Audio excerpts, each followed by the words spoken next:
मुसन्नफ़ में इमाम इब्ने अबी शैबा हदीस लिखते हैं।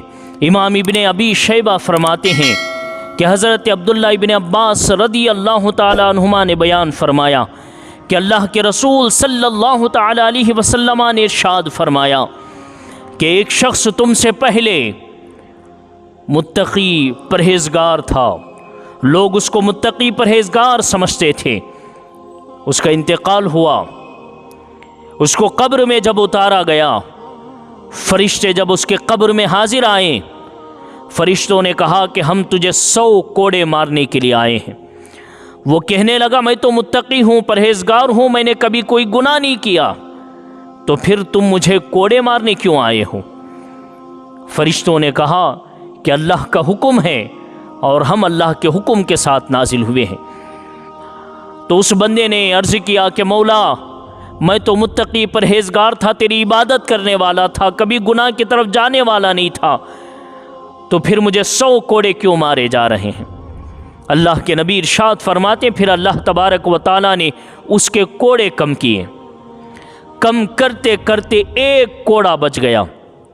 तो अल्लाह के नबी सल्लल्लाहु तआला अलैहि वसल्लम इरशाद फरमाते हैं कि फ़रिश्तों ने उससे कहा कि एक कोड़ा तेरा बच गया है, अब एक कोड़ा हम ज़रूर तुझे मारेंगे।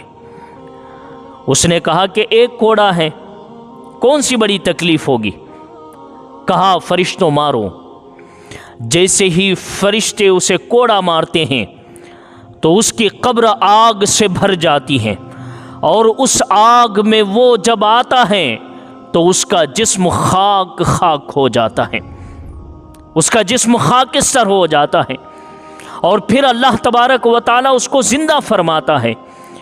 जब वो ज़िंदा होता है तो अल्लाह के फ़रिश्तों से पूछता है कि ऐ फ़रिश्तों, अब तो बताओ तुमने मारा क्यों, मेरा क्या गुनाह था? फ़रिश्तों ने कहा कि तेरे कोई बड़े बड़े गुनाह नहीं थे, बस तुझसे 2 काम हुए थे, और उन्हीं 2 कामों की वजह से आज हम तुझे कोड़े मारने आए। कहा वो काम क्या है?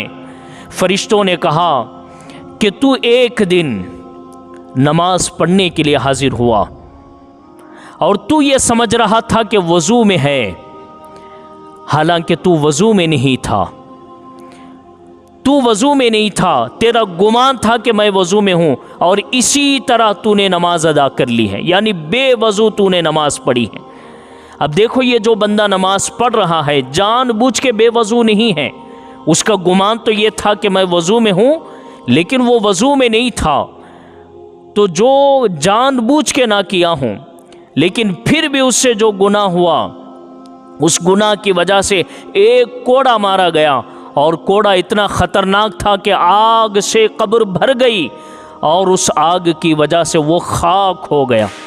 मेरे भाइयों, हम तो फ़राइज़ छोड़ते हैं, हम गुनाह करते हैं, अल्लाह की इबादतों से दूर हैं। ज़रा बताओ हमारे कब्र का हाल क्या होगा? हमारे कब्र में आग कैसे लगेगी? किस तरह शिद्दत की आग होगी? तो हमें नमाज़ों की पाबंदी करने की ज़रूरत है। वो जो बंदा था ना, वो बंदा जानबूझ के बेवज़ू नमाज नहीं पढ़ा था, उससे भूल हो गई थी, वो ये समझ रहा था कि मैं वज़ू में हूँ। और आज हमें गुस्ल करने का तरीक़ा भी नहीं आता, आज हमें वज़ू करने का तरीक़ा भी नहीं आता, हमें मालूम ही नहीं है कि गुस्ल में कितने फ़राइज़ हैं, वज़ू में कितने फ़राइज़ हैं। तो फिर बताइए कि हमारी नमाज़ें कैसे सही होंगी? और जब हमारी नमाज़ें सही नहीं होंगी तो ज़रा कब्र में हालत हमारी क्या होंगी, ज़रा मुलाहिज़ा कीजिए। आप सोचें अपने कब्रों की हालत क्या होगी। तो फिर फरमाते हैं कि तेरा दूसरा गुनाह ये था कि एक मज़लूम के सामने से तेरा गुज़र हुआ और उसने तुझसे मदद मांगी और तूने मदद करने में उसके तरफ ध्यान नहीं दिया, और जब तू ध्यान नहीं दिया तो वो मज़लूम अपनी जगह पड़ा रहा, और उस दूसरे की वजह से हम तुझे कोड़े मारने आए। अल्लाह अकबर। ज़रा सोचिए हमारी हालत क्या होगी।